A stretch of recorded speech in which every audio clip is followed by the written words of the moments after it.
ओम गंग गणपते नमः। आप सभी का आपके अपने चैनल पर बहुत बहुत स्वागत है। आज इस वीडियो में हम मोक्षदा एकादशी व्रत कथा सुनेंगे। धर्मराज युधिष्ठिर कहने लगे कि हे भगवान, मैंने मार्गशीर्ष कृष्ण एकादशी अर्थात उत्पन्ना एकादशी का सविस्तार वर्णन सुना। अब आप कृपा करके मुझे मार्गशीर्ष माह के शुक्ल पक्ष की एकादशी के विषय में भी बतलाइए। इस एकादशी का क्या नाम है तथा इसके व्रत का क्या विधान है, इसकी विधि क्या है, इसका व्रत करने से किस फल की प्राप्ति होती है। कृपया यह सब विधान पूर्वक मुझसे कहिए। भगवान श्री कृष्ण जी बोले, मार्गशीर्ष माह के शुक्ल पक्ष में आने वाली इस एकादशी को मोक्षदा एकादशी कहा जाता है। यह व्रत मोक्ष देने वाला तथा चिंतामणि के समान सब कामनाएं पूर्ण करने वाला है, जिससे आप अपने पूर्वजों के दुखों को नष्ट कर सकते हैं। इसका महात्म्य मैं तुमसे कहता हूँ, ध्यानपूर्वक सुनो। गोकुल नाम के नगर में वैखानस नामक राजा राज्य करता था। उसके राज्य में चारों वेदों के ज्ञाता ब्राह्मण रहते थे।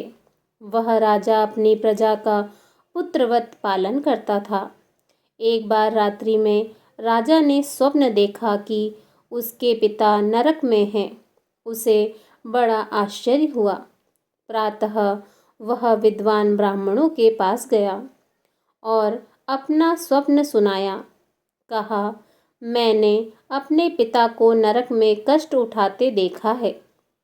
उन्होंने मुझसे कहा है कि हे पुत्र, मैं नरक में पड़ा हूँ, यहाँ से तुम मुझे मुक्त कराओ। जब से मैंने यह वचन सुने हैं तब से बहुत बेचैन हूँ, चित्त में बड़ी अशांति है।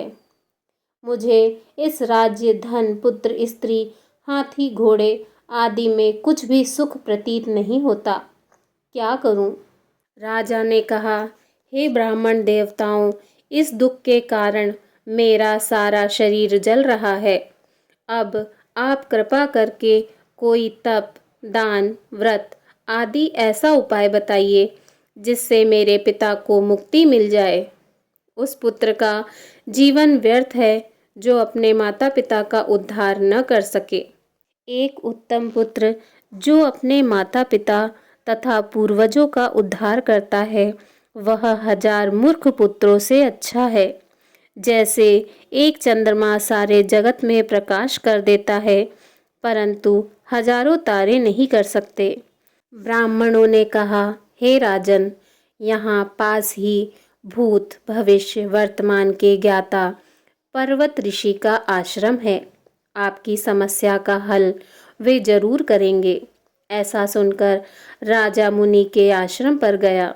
उस आश्रम में अनेक शांत चित्त योगी और मुनि तपस्या कर रहे थे। उसी जगह पर्वत मुनि बैठे थे। राजा ने मुनि को साष्टांग दंडवत किया। मुनि ने राजा से सांगोपांग कुशल पूछी।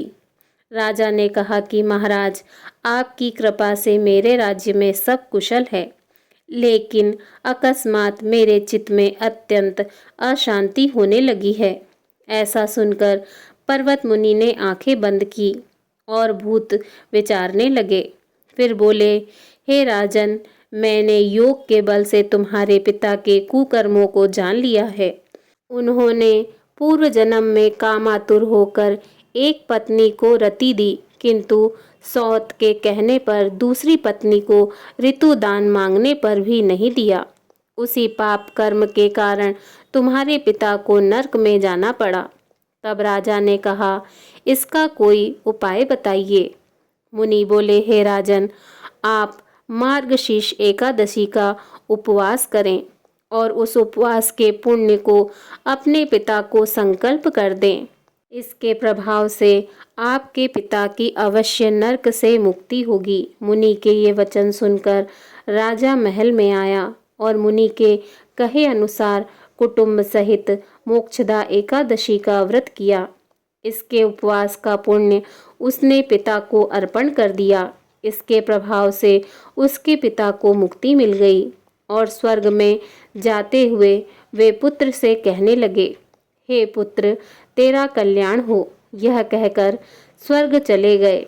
मार्गशीर्ष मास की शुक्ल पक्ष की मोक्षदा एकादशी का जो व्रत करते हैं उनके समस्त पाप नष्ट हो जाते हैं।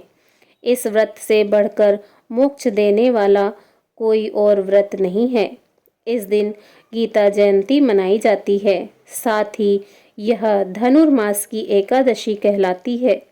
अतः इस एकादशी का महत्व कई गुना और बढ़ जाता है। इस दिन से गीता का पाठ का अनुष्ठान प्रारंभ करें तथा प्रतिदिन थोड़ी देर गीता अवश्य पढ़ें या सुनें। बोलिए भगवान श्री हरि विष्णु जी की जय। ओम नमो भगवते वासुदेवाय नमः।